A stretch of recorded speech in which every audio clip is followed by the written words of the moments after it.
إن الحمد لله نحمده ونستعينه ونستغفره ونعوذ بالله من شرور أنفسنا ومن سيئات أعمالنا من يهده الله فلا مضل له ومن يضلل فلا هادي له وأشهد أن لا إله إلا الله وحده لا شريك له وأشهد أن محمدا عبده ورسوله اللهم صل على محمد وعلى آل محمد كما صليت على إبراهيم وعلى آل إبراهيم إنك حميد مجيد اللهم بارك على محمد وعلى آل محمد كما باركت على إبراهيم وعلى آل إبراهيم إنك حميد مجيد أما بعد فإن خير الحديث كتاب الله وخير الهدي هدي محمد صلى الله عليه وسلم وشر الأمور محدثاتها وكل محدثة بدعة وكل بدعة ضلالة وكل ضلالة في النار أعوذ بالله من الشيطان الرجيم يا أيها الذين آمنوا اتقوا الله حق تقاته ولا تموتن إلا وأنتم مسلمون يا أيها الناس اتقوا ربكم الذي خلقكم من نفس واحدة وخلق منها زوجها وبث منهما رجالا كثيرا ونساء واتقوا الله الذي تساءلون به والأرحام إن الله كان عليكم رقيبا يا أيها الذين آمنوا اتقوا الله وقولوا قولا سديدا يصلح لكم أعمالكم ويغفر لكم ذنوبكم ومن يطع الله ورسوله فقد فاز فوزا عظيما قابل صد احترام بزرگوں دوستوں اور بھائیوں اور معززات ماؤں بہنوں بیٹیوں اور خواتین اسلام، رمضان المبارک کا پہلا عشرہ ختم ہونے کو ہے اور دوسرا عشرہ شروع ہونے والا ہے، یعنی رمضان المبارک کا 1/3 حصہ ختم ہونے کو ہے اور دوسرا 1/3 حصہ شروع ہونے کو ہے، اور یہ دوسرا 1/3 حصہ یا دوسرا عشرہ بھی اتنی ہی تیزی کے ساتھ گزر جائے گا جتنی تیزی کے ساتھ یہ پہلا عشرہ گزرا ہے۔ ابھی لگتا ہے کہ کل رمضان مبارک شروع ہوا اور آج اس کا 1 عشرہ بھی ختم ہو گیا، اور اسی طرح پھر تیسرا عشرہ آئے گا اور وہ بھی بڑی تیزی کے ساتھ گزر جائے گا۔ یہ ماہ مبارک ہمارے لیے اپنی اصلاح کے لیے ایک بہت بڑا موقع اللہ رب العزت نے ہمیں عطا فرمایا ہے کہ اس میں ہم اپنی اصلاح کر لیں، پچھلے گناہوں پر ہم اللہ رب العزت کے سامنے اشک ندامت بہا کر اللہ رب العزت سے بخشش اور مغفرت طلب کریں، اپنے پچھلے گناہ معاف کروا لیں اور آئندہ کے لیے عزم کر لیں کہ ہم اپنی زندگی کے اندر اللہ رب العزت کی نافرمانیوں کے ارتکاب نہیں کریں گے، برائیوں اور گناہوں سے اپنے دامن کو بچائیں گے۔ اس کو توبہ صادقہ کہتے ہیں، سچی توبہ کرنے کے لیے اللہ رب العزت نے ہمیں یہ مہینہ عطا فرمایا۔ وَتُوبُوا إِلَى اللَّهِ جَمِيعًا أَيُّهَا الْمُؤْمِنُونَ لَعَلَّكُمْ تُفْلِحُونَ، اے مومنو تم سارے کے سارے اللہ رب العزت کی طرف رجوع کر لو۔ رجوع کرنے کا معنی کیا ہے کہ اگر تم پہلے اللہ رب العزت کی نافرمانیاں کرتے تھے، وہ نافرمانیوں والے راستے کو، گناہوں والے راستے کو، برائیوں والے راستے کو چھوڑ کر اللہ رب العزت کی فرما برداری والے راستے کی طرف آ جاؤ، جس میں تم وہ اعمال سر انجام دینے والے بن جاؤ کہ جو اعمال اللہ رب العزت کو راضی کرنے والے ہوں،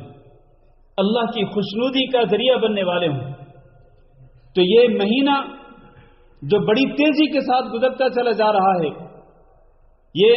اپنی تیزی کے ساتھ گزرتے ہوئے ایام یہ ہمیں دعوت دے رہے ہیں، یہ ہمیں دعوت فکر دے رہے ہیں کہ ہم سوچیں کہ ہم نے اس پہلے عشرے کے اندر اپنی کتنی اصلاح کی ہے، اور بقیہ ایام کے لیے بھی ہم پلاننگ کریں کہ ہم کس طرح سے آنے والے ایام کو گزاریں گے۔ میرے عزیز بھائیوں، حضرت ابن عباس رضی اللہ تعالیٰ عنہ بیان کرتے ہیں کہ کان النبی صلی اللہ علیہ وسلم اجود ما یکون فی رمضان، کہ نبی کریم صلی اللہ علیہ وسلم لوگوں میں سب سے زیادہ سخاوت کرنے والے تھے۔ ایک تو مالی سخاوت ہوتی ہے اور ایک نیکیوں میں بڑھ چڑھ کر حصہ لینے کی سخاوت ہوتی ہے۔ نبی کریم صلی اللہ علیہ وسلم ہر طریقے سے سخاوت کرتے تھے، اور سب سے زیادہ سخاوت آپ صلی اللہ علیہ وسلم کی ماہ رمضان میں ہوتی۔ جب جبریل امین نبی کریم صلی اللہ علیہ وسلم کے پاس آتے اور ہر رات آتے اور آپ صلی اللہ علیہ وسلم کے ساتھ قرآن مجید کا دور کرتے، تب آپ صلی اللہ علیہ وسلم کا جذبہ اور آپ کا شوق اور آپ کا ولولہ بڑھ جاتا تھا، اور آپ نیکیوں میں خیرات کے اندر بڑھ چڑھ کے حصہ لیتے تھے۔ اور بلکہ ابن عباس رضی اللہ تعالیٰ نے فرمایا کہ فَلَ رسول اللہ صلی اللہ علیہ وسلم اجود بالخیر من الریح المرسلہ، تند و تیز ہوا سے بھی زیادہ آپ صلی اللہ علیہ وسلم نیکی کے کاموں میں سخاوت کرتے تھے۔ ہم بھی ذرا دیکھ لیں اپنے گریبان میں جھانک کر کہ کیا ہمارے اندر بھی یہ کچھ تبدیلی آئی ہے کہ ہم ہر نیکی کے کام کے اندر سبقت لے جانے والے ہوں، دوسروں سے آگے بڑھنے والے ہوں، یا کہیں ایسا تو نہیں کہ جو روٹین ہماری پہلی تھی وہی روٹین ابھی چل رہی ہے؟ تو یہ بہت ہی افسوسناک ہے۔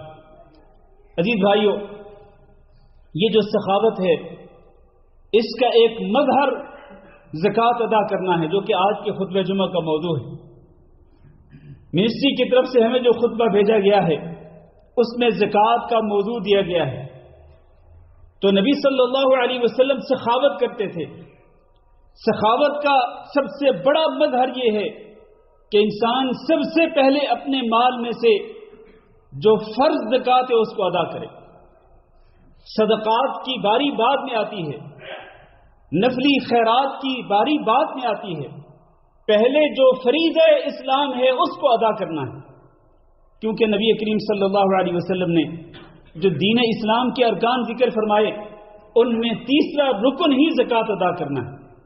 اور زکوٰۃ کی اہمیت کا اندازہ آپ اس بات سے لگا سکتے ہیں کہ اللہ رب العزت نے قرآن مجید کے اندر زکوٰۃ کو 29 مرتبہ ذکر فرمایا۔ ان 29 میں سے 27 مرتبہ اللہ رب العزت نے نماز اور زکوٰۃ دونوں کو ایک ساتھ ذکر کیا۔ وَأَقِيمُوا الصَّلَاةَ وَآتُوا الزَّكَاةَ، نماز قائم کرو اور زکوٰۃ ادا کرو۔ الَّذِينَ يُقِيمُونَ الصَّلَاةَ وَيُؤْتُونَ الزَّكَاةَ، وہ ایمان والے اور وہ عمل صالح کرنے والے، وہ نمازیں بھی پابندی کے ساتھ ادا کرتے ہیں اور وہ زکوٰۃ بھی ادا کرتے ہیں۔ یوں اللہ رب العزت نے نماز کے ساتھ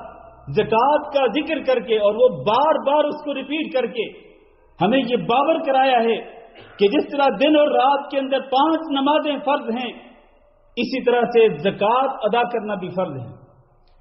اور ابو ہریرہ رضی اللہ تعالیٰ عنہ بیان کرتے ہیں کہ ایک شخص نبی صلی اللہ علیہ وسلم کی خدمت میں حاضر ہوا، کہنے لگا اللہ کے رسول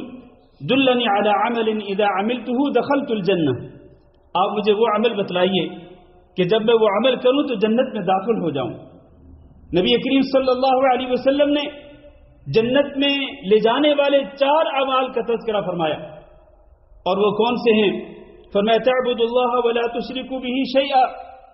سب سے پہلی بات یہ کہ تم اکیلے اللہ رب العزت کی عبادت کرو گے اور اس کی عبادت میں اس کا کسی کو شریک نہیں بناؤ گے۔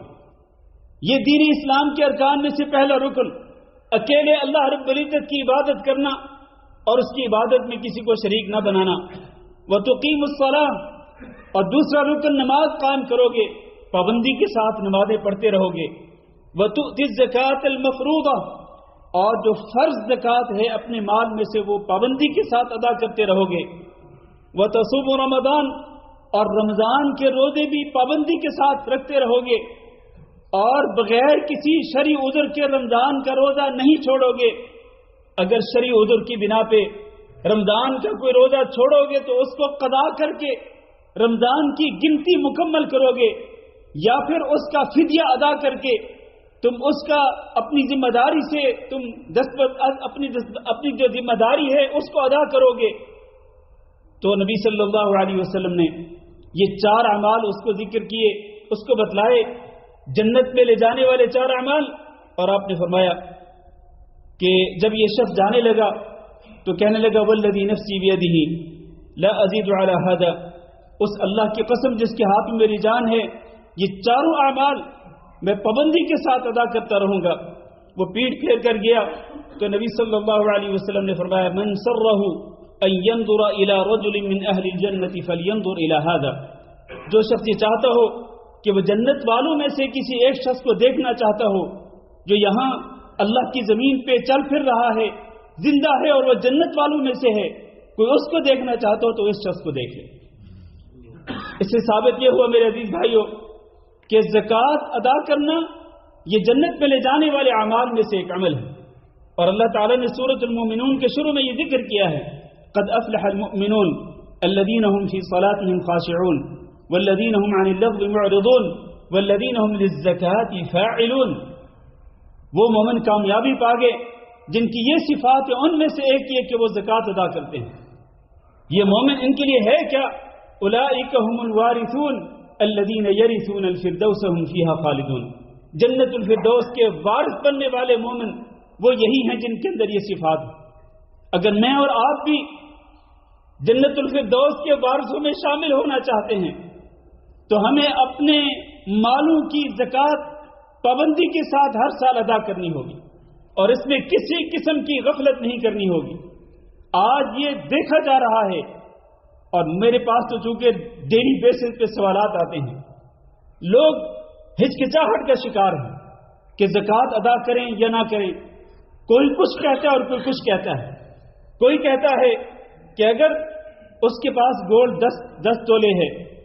تو اس کا مطلب یہ ہے کہ 7.5 تولے جو زکوٰۃ کا نصاب ہے اس سے اوپر جو گولڈ ہے بس اس کی زکوٰۃ ادا کرنی ہے. یعنی جہالت کی انتہا دیکھیے کہ 7.5 تولے سونے کو الگ رکھ دیں. چونکہ آج کل گولڈ مہنگا ہو گیا نا، اس لیے اس قسم کے سوالات پیدا ہو رہے ہیں. شیطان لوگوں کے ذہنوں کے اندر وسوسے پیدا کر رہا ہے کہ 7.5 تولے کو تو الگ کر دیں، جو اوپر ہے بس اس کی زکوٰۃ ادا کر دیں. اور پھر آج ایک اور مسئلہ چل رہا ہے. لوگ کہتے ہیں کہ جو زیورات عورتوں کے زیر استعمال ہوتے ہیں ان کی زکوٰۃ نہیں ہے. اور میرے بھائیوں، ہمیں یہ سمجھنے میں کیوں غلطی لگتی ہے کہ نبی صلی اللہ علیہ وسلم کے پاس ایک عورت آتی ہے اور اس نے اپنی ایک بچی کو اٹھایا ہوا ہے. اس بچی کے ہاتھ میں 2 کنگن تھے سونے کے، ہاتھ میں وہ پہنے ہوئے تھے، وہ استعمال ہو رہے تھے. نبی صلی اللہ علیہ وسلم نے فرمایا کہ تم اپنی بچی کے ان 2 کنگنوں کی زکوٰۃ ادا کرتی ہو؟ کہا نہیں کرتی. آپ نے فرمایا کیا تمہیں یہ بات اچھی لگتی ہے کہ کل قیامت کے دن جہنم کی آگ کے 2 کنگن تمہیں پہنائے جائیں ان 2 کنگنوں کی بجائے جن کی تم زکوٰۃ ادا نہیں کر رہی ہو؟ تو اس عورت کے جذبے کی داد دیجئے، اس کے ایمان کی داد دیجئے کہ اس نے اپنی بچی کے ہاتھ سے وہ دونوں کنگن اتارے اور نبی صلی اللہ علیہ وسلم کی گود میں رکھ دیے. کہا یہ دونوں کنگن اللہ کی رضا کے لیے صدقہ ہیں. تو اس سے کیا ثابت ہوتا ہے؟ نبی صلی اللہ علیہ وسلم نے دیکھا کہ وہ دونوں کنگن استعمال کے اندر ہیں، لیکن نبی صلی اللہ علیہ وسلم نے اس کو دھمکی دی کہ اگر تم زکوٰۃ ادا نہیں کرو گی تو کل قیامت کے دن تمہیں یہ عذاب سہنا پڑے گا کہ جہنم کی آگ کے 2 کنگن پہننے پڑیں گے. تو استعمال ہونے والا جو زیور تھا اس کی زکوٰۃ ادا کرنے کا حکم دیا نبی صلی اللہ علیہ وسلم نے. آج کہتے ہیں، بلکہ ابھی کل میں ایک کلپ سن رہا تھا، ایک مولوی صاحب، آج کل سوشل میڈیا پہ ایسے لوگوں کی بھرمار ہے. ایک مولوی صاحب کہہ رہے ہیں کہ اگر عورت سال میں صرف 1 مرتبہ اگر کوئی زیور پہن لے اس کی زکوٰۃ نہیں ہوگی. سال میں صرف 1 مرتبہ، مطلب آپ نے ایک چور دروازہ نکال دیا، چور دروازہ آپ نے کھول دیا ہے عورتوں کے لیے کہ بس ایک دفعہ اٹھا کے پہن لیں، بس اس کی زکوٰۃ سے آپ بچ جائیں گے. ایک اور ہیلا یہ استعمال کیا جا رہا ہے. لوگ کہتے ہیں کہ جی ہم نے 5-6 تولے ایک بیٹی کے لیے رکھ دیے ہیں، 5-6 تولے سونا جو وہ دوسری بیٹی کے لیے رکھ دیا ہے، اور 5-6 تولہ جو ہے وہ تیسری بیٹی کے لیے رکھ دیا ہے. تو کیا اس کی بھی زکوٰۃ ادا کرنی ہوگی؟ ابھی بیٹیاں شادی شدہ نہیں ہیں، ماں باپ کے پاس موجود ہیں، ماں باپ صرف اور صرف ہیلا بہانہ تراشنے کے لیے وہ 5-5 6-6 تولہ سونا، تاکہ نصاب پورا نہ ہونا، نصاب سے بچنے کے لیے وہ الگ الگ بیٹیوں کو دے دیتے ہیں اور پھر پوچھتے ہیں کہ کیا ان کی زکوٰۃ ہے؟ بالکل ہے زکوٰۃ، وہ بیٹیاں آپ کی ہیں، آپ کے پاس ہیں، غیر شادی شدہ ہیں، وہ آپ کی بیٹیاں، ان کا سونا بھی آپ کا ہے، آپ نے دیا ہے، تو سارے کا سارا سونا اکٹھا کر کے اس کی زکوٰۃ ادا کرنی ہوگی۔ میرے بھائیوں، مختصر یہ ہے، ہمارے پاس وقت بہت کم ہوتا ہے، مختصر یہ ہے عزیز بھائیوں کہ سونا ہو، چاندی ہو، کیش پیسے ہوں، اسی طرح زرعی پیداوار ہو، اس کا ایک الگ نصاب ہے، اسی طرح جانوروں کا ایک الگ نصاب ہے، تجارتی مال جس کے ساتھ آپ جس کو خرید کر آپ اس کو بیچتے ہیں، اس کے ساتھ بزنس کرتے ہیں، تو یہ چاروں اموال جو ہیں ان کے اندر زکوٰۃ فرض ہے۔ اور اللہ رب العزت نے قرآن مجید کے اندر ذکر کیا کہ والذین یکنزون الذهب والفضة ولا ينفقونها في سبيل الله فبشرهم بعذاب أليم، کہ وہ لوگ جو سونا چاندی کو ذخیرہ کر کے رکھتے ہیں اور اس میں سے وہ اللہ کا حق ادا نہیں کرتے، فقراء اور مساکین کا حق ادا نہیں کرتے، تو ایسے لوگوں کو دردناک عذاب کی بشارت دیجیے۔ وہ کیا ہوگا دردناک عذاب؟ یوم یحمى علیہا فی نار جہنم فتکوی بہا جباہہم وجنوبہم وظہورہم، اسی سونے چاندی کی تختیاں بنائی جائیں گی، جہنم کی آگ کے اندر ان کو گرم کیا جائے گا، اور ان گرم کی ہوئی تختیوں کو ان کے ساتھ داغا جائے گا، انسان کے پہلوؤں کو بھی، اس کی پیشانی کو بھی اور اس کی پیٹھ کو بھی۔ اور نبی صلی اللہ علیہ وسلم نے فرمایا وہ قیامت کا دن 50,000 سال کا دن ہوگا، 50,000 سال کا دن، اس دن کے اندر یہ زکوٰۃ ادا نہ کرنے والے لوگوں کے ساتھ یہی سلوک کیا جائے گا جب تک کہ فیصلہ نہیں ہو جائے گا لوگوں کے درمیان کہ کس کو اللہ رب العزت نے جنت پہ بھیجنا ہے اور کس کو اللہ رب العزت نے جہنم میں بھیجنا ہے۔ لوگوں کے فیصلے ہونے تک یہ زکوٰۃ نہ دینے والے بدبخت لوگ، ان کے ساتھ یہی سلوک کیا جاتا رہے گا، سونے اور چاندی کی تختیاں بنا کر جہنم کی آگ میں ان کو گرم کر کے ان کی پیشانیوں کو، ان کے پہلوؤں کو اور ان کی پیٹھوں کو داغا جائے گا والعیاذ باللہ۔ اور اس حدیث کے اندر نبی صلی اللہ علیہ وسلم نے فرمایا کہ جس کے پاس بھی سونا اور چاندی ہے، یہاں اللہ کے رسول نے یہ نہیں فرمایا کہ وہ سونا اور چاندی جس کے زیورات نہیں، جو استعمال میں نہیں ہوتے، جو استعمال میں نہیں لائے جاتے اور ان کی زکوٰۃ ادا نہیں کی جاتی تو ان کا یہ عذاب ہے، نہیں، مطلقاً فرمایا نبی صلی اللہ علیہ وسلم نے کہ جو شخص بھی سونا اور چاندی کا مالک ہے، وہ سونا کسی بھی شکل میں ہو، وہ چاندی کسی بھی شکل میں ہو، نصاب پورا ہے، وہ زکوٰۃ ادا نہیں کرتا تو اس کے ساتھ یہ سلوک کیا جائے گا۔ اس لیے ہمیں اللہ رب العزت سے ڈرنا چاہیے اور اللہ سے ڈر کر ہمیں زکوٰۃ ادا کرنی چاہیے، اور کبھی بھی آپ اس بارے میں بالکل خوف نہ کیا کریں، ایسا کسی قسم کا اندیشہ نہیں ہونا چاہیے کہ زکوٰۃ ادا کروں گا تو پیسے کم پڑ جائیں گے۔ اللہ کی قسم کہتا ہوں، قسم کھا کے کہتا ہوں کہ اللہ نے قرآن مجید کے اندر فرمایا وَمَا آتَيْتُم مِّن زَكَاةٍ تُرِيدُونَ وَجْهَ اللَّهِ فَأُولَٰئِكَ هُمُ الْمُضْعِفُونَ، اللہ کی رضا کی خاطر اللہ کے حکم پہ عمل کرتے ہوئے زکوٰۃ ادا کرو گے تو اللہ رب العزت آپ کو کئی گنا زیادہ عطا فرمائے گا۔ یہ اللہ کا وعدہ ہے۔ آج سونا مہنگا ہو گیا تو کیا ہو گیا؟ لوگ کہتے ہیں کہ جی اگر یعنی کئی قسم کے لوگوں کے پاس افکار موجود ہیں، کئی لوگ کہتے ہیں کہ اگر کسی کے پاس 2-3 تولے سونا ہو تو اس کو بھی زکوٰۃ دینی چاہیے کیونکہ آج گولڈ بہت مہنگا ہو گیا۔ میرے بھائیوں، یہ نصاب جو ہے یہ قیامت تک کے لیے مقرر ہے، اس نصاب کے اندر کوئی کمی بیشی نہیں ہو سکتی ہے، اس کی ویلیو بڑھے یا کم ہو سونا چاندی کی، بلکہ جیسا بھی ہو اس کی پرائز جو بھی ہو، اگر نصاب مکمل ہے تو پھر پورے سونے کی اور پوری چاندی کی جو ہے وہ زکوٰۃ ادا کرنی پڑے گی۔ آخر میں ایک مسئلہ یہ بھی بتا دوں، جو کیش پیسے ہیں، کیش پیسوں کا جو نصاب ہے وہ چاندی کا جو نصاب ہے 595 گرام یعنی 52.5 تولے، اس کی قیمت کے برابر جس کے پاس پیسے سال بھر محفوظ رہے اس کو ان پیسوں کی زکوٰۃ ادا کرنی پڑے گی۔ اور ابھی جمعہ کی نماز سے پہلے میں نے چاندی کا ریٹ چیک کیا ہے، آج کے ریٹ کے مطابق جو کیش پیسوں کی زکوٰۃ کا جو نصاب بنتا ہے وہ 590 دینار، 590 دینار اگر کسی کے پاس سال بھر محفوظ رہے ہوں یا اس سے زیادہ ہوں تو تمام پیسوں کی زکوٰۃ ادا کرنی ہوگی، اور وہ کتنی ہے؟ وہ 2.5% ہے۔ اور اس کا سب سے آسان طریقہ یہ ہے کہ جو ٹوٹل اماؤنٹ ہے اس کو آپ ڈیوائڈ بائی 40 کریں، یعنی 40 پہ تقسیم کریں، تو جو جواب آئے گا وہی آپ کی زکوٰۃ ہے۔ اللہ رب العزت سے دعا ہے کہ اللہ ہم سب کو یہ فریضہ اسلام ادا کرنے کی توفیق دے، اور اللہ رب العزت اس ماہ مبارک کو ہماری مغفرت کا ذریعہ بنائے۔ اللہ رب العزت ہمیں اس ماہ مبارک کے اندر اپنی رحمتوں اور اپنی برکات کو سمیٹنے کی توفیق دے، اور اللہ رب العزت اس ماہ مبارک کو ہمارے لیے ذخیرہ آخرت اور ذریعہ نجات بنا دے۔ استغفر اللہ لی ولکم ولسائر المسلمین فاستغفروہ انہ هو الغفور الرحیم۔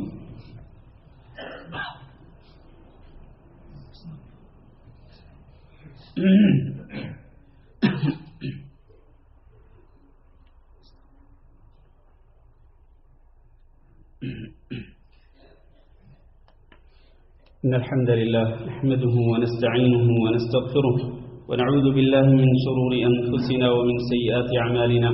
من يهده الله فلا مضل له ومن يضلل فلا هادي له، وأشهد أن لا إله إلا الله وحده لا شريك له، وأشهد أن محمدا عبده ورسوله۔ اللهم صل على محمد وعلى آل محمد كما صليت على إبراهيم وعلى آل إبراهيم إنك حميد مجيد۔ اللهم بارك على محمد وعلى آل محمد كما باركت على إبراهيم وعلى آل إبراهيم إنك حميد مجيد۔ اما بعد، عزیز بھائیو اور دوستو، اللہ رب العزت نے زکوٰۃ کی اہمیت کی وجہ سے زکوٰۃ کے مصارف بھی قرآن مجید کے اندر بیان کر دیے ہیں کہ زکوٰۃ آپ نے کس کس کو دینی ہے اور کون ہے جو زکوٰۃ کا مستحق بنتا ہے۔ آج یہ بھی ایک مسئلہ ہوتا ہے۔ ابھی کل مجھ سے ایک سوال کیا گیا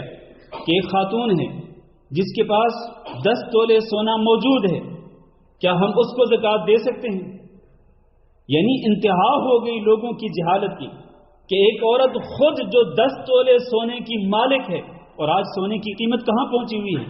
تو اتنی مالدار عورت کیا اس کو زکوٰۃ دے سکتے ہیں؟ صرف اس لیے کہ وہ بہن ہے۔ اپنی بہن کو زکوٰۃ دینے کے حوالے سے یہ سوالات ہو رہے ہیں۔ میرے بھائیو، اللہ تعالیٰ نے قرآن مجید کے اندر فرمایا انما الصدقات للفقراء والمساکین، سب سے پہلے زکوٰۃ کا مستحق فقیر ہے جس کے پاس کچھ نہیں ہوتا، دوسرا مسکین ہے جس کے پاس کچھ ہوتا ہے لیکن اس کی ضرورتوں کے لیے کافی نہیں ہوتا، والعاملین علیہا، اور جن کو گورنمنٹ جن کی ڈیوٹی لگاتی ہے کہ جاؤ زکوٰۃ کیلکولیٹ کرو اور لوگوں سے زکوٰۃ وصول کرو، کمپنیوں سے، کمپنیوں کے مالکان سے، مالدار لوگوں سے، کیونکہ زکوٰۃ کا فارمولہ یہی ہے کہ مالدار لوگوں سے زکوٰۃ وصول کر کے یہ ان لوگوں تک پہنچائی جائے جو فقراء اور مساکین کی کیٹیگری میں آتے ہیں۔ تو جن لوگوں کی ڈیوٹی لگائی جاتی ہے گورنمنٹ کی طرف سے، ان کو زکوٰۃ کا پیسہ دیا جا سکتا ہے ان کی تنخواہ کے طور پر۔ والمؤلفۃ قلوبہم، وہ جن کی تالیف قلب کرنا مقصود ہو، دل جوئی کرنا مقصود ہو، نئے نئے مسلمان ہوئے ہیں تو دل جوئی کرنے کے لیے آپ ان کو زکوٰۃ کا پیسہ دے سکتے ہیں۔ وفی الرقاب، گردنوں کو آزاد کرانے میں، والغارمین، اور اسی طرح مقروض لوگوں کو بھی زکوٰۃ دے سکتے ہیں کہ جو اپنے سورسز کے ساتھ اپنا قرضہ نہیں اتار سکتے، تو آپ ان کو زکوٰۃ کے پیسے دے کر ان سے ان کے قرضے کا بوجھ ہلکا کر سکتے ہیں۔ وفی سبیل اللہ، اللہ کے راستے میں بھی، اور اس سے مراد جہاد ہے، جہاد کے لیے جو ساز و سامان مطلوب ہے وہ زکوٰۃ کے پیسوں سے خریدا جا سکتا ہے۔ مجاہدین کی ضرورتیں وہ پوری کی جا سکتی ہیں زکوٰۃ کے پیسوں کے ساتھ۔ اور اسی طرح جو شخص حج کرنا چاہتا ہو یا عمرہ کرنا چاہتا ہو، اس نے حج کا فریضہ ادا نہیں کیا اور اس کے پاس مکمل خرچہ نہیں ہے، کچھ ہے لیکن خرچہ پورا نہیں ہو رہا ہے، آج کل حج بھی بہت مہنگا ہے آپ کو معلوم ہے، تو آپ اس کو زکوٰۃ کے پیسوں سے مال دے سکتے ہیں تاکہ وہ جا کے حج کا فریضہ ادا کر لے۔ یہ بھی اللہ کے راستے میں ہے حدیث کے مطابق۔ وابن السبیل، اور اسی طرح ایک مسافر ہے جو سفر کے دوران اگر وہ اپنا سفر جاری رکھنے کی استطاعت نہیں رکھتا، اس کا سفر خرچ ختم ہو گیا، تو آپ اس کو زکوٰۃ دے سکتے ہیں تاکہ وہ اپنا سفر مکمل کر سکے۔ تو یہ 8 مصارف ہیں، لہذا وہ شخص جو کہ زکوٰۃ نکال رہا ہے اس کو پوری تگودو کرنی چاہیے اور پوری کوشش کرنی چاہیے، ڈھونڈنا چاہیے، پوچھ گچھ کرنی چاہیے کہ کون ہے جو زکوٰۃ کا مستحق ہے اور اس کو وہ زکوٰۃ ادا کرے۔ پھر یہ ہے کہ جو زکوٰۃ دینے والا ہے وہ زکوٰۃ کے پیسوں میں منمانی نہ کرے۔ آج یہ بھی ایک مسئلہ بنا ہوا ہے کہ لوگ زکوٰۃ کے پیسوں کے ساتھ راشن خرید کر تقسیم کرتے ہیں، لوگ زکوٰۃ کے پیسوں کے ساتھ کپڑے خرید کر تقسیم کرتے ہیں۔ بھئی آپ کو کس نے اختیار دیا ہے کہ آپ راشن خرید کے دیں؟ آپ نے کیش پیسوں کی زکوٰۃ ادا کرنی ہے، سونا چاندی کی زکوٰۃ ادا کرنی ہے۔ آپ کے پاس کیش ہے تو کیش آپ ان کے ہاتھ میں کیوں نہیں دیتے؟ ایک فیملی کے اندر ایک شخص مریض ہو، آپ اس کو آٹا لے کر دیتے ہیں، راشن لے کے دیتے ہیں، جبکہ اس فیملی نے اپنے مریض کا علاج کرانے کے لیے اس کو ضرورت ہے، تو وہ اس راشن کا کیا کریں گے؟ ایک بندے پر قرض کا بوجھ ہے، آپ اس کو راشن دے دیتے ہیں، وہ قرض کا بوجھ کیسے ختم کرے گا؟ اس طرح ضروریات مختلف ہوتی ہیں میرے عزیز بھائیوں، تو اس لیے کیش پیسے ہی چک کر کے دے دینے چاہیے، اور جو لوگ مستحق ہیں ان کو کیش پیسوں کا مالک بنائیں تاکہ وہ اپنی ضرورت کے مطابق ان پیسوں کو خرچ کر سکے۔ اللہ رب العزت سے دعا ہے کہ اللہ ہم سب کو یہ فریضہ اس طرح ادا کرنے کی توفیق دے جس طرح اللہ رب العزت نے اس کا حکم دیا ہے، یا جس طرح نبی صلی اللہ علیہ وسلم نے اس کے متعلق ہدایات اور تعلیمات دی ہیں۔ اور اللہ رب العزت ہماری ہر نیکی کو قبول فرمائے، اور اس ماہ مبارک کے بقیہ ایام میں اللہ رب العزت ہمیں زیادہ سے زیادہ نیکیاں کرنے کی توفیق دے اور سچی توبہ کرنے کی توفیق دے۔ ہمارے پچھلے گناہوں پر اللہ رب العزت ہم سے درگزر فرمائے، ہم نے جتنے بھی گناہ کیے اللہ رب العزت ہمارے سارے کے سارے گناہ معاف فرمائے، اور آئندہ زندگی میں زندگی کے آخری سانس تک اللہ رب العزت ہمیں اپنی اطاعت اور فرمانبرداری کے راستے پر استقامت اختیار کرنے کی توفیق دے۔ اللهم اغفر لنا وللمؤمنين والمؤمنات وللمسلمين والمسلمات الأحياء منهم والأموات. اللهم إنا نسألك العفو والعافية والمعافاة الدائمة في الدنيا والآخرة. اللهم إنا نسألك رضاك والجنة ونعوذ بك من سخطك والنار. اللهم فرج هم المهمومين ونفس كرب المكروبين وقض الدين عن المدينين واشف مرضانا ومرضى المسلمين. اللهم آمنا في أوطاننا واجعل هذا البلد آمنا مطمئنا وسائر بلاد المسلمين. عباد الله، إن الله يأمر بالعدل والإحسان وإيتاء ذي القربى وينهى عن الفحشاء والمنكر والبغي يعظكم لعلكم تذكرون. سبحان ربك رب العزة عما يصفون وسلام على المرسلين والحمد لله رب العالمين.